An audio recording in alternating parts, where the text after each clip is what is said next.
Idol, bakit naging maliit na mga like mo? Napansin mo pala, Idol, naging maliit na mga like sa video ko.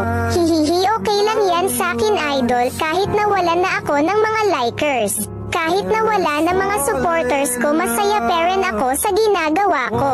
Hindi ako magsasawa na gumawa ng content sa TikTok kahit walang magla-like. Siguro mahina ako maglaro. Hindi ako marunong mag-edit.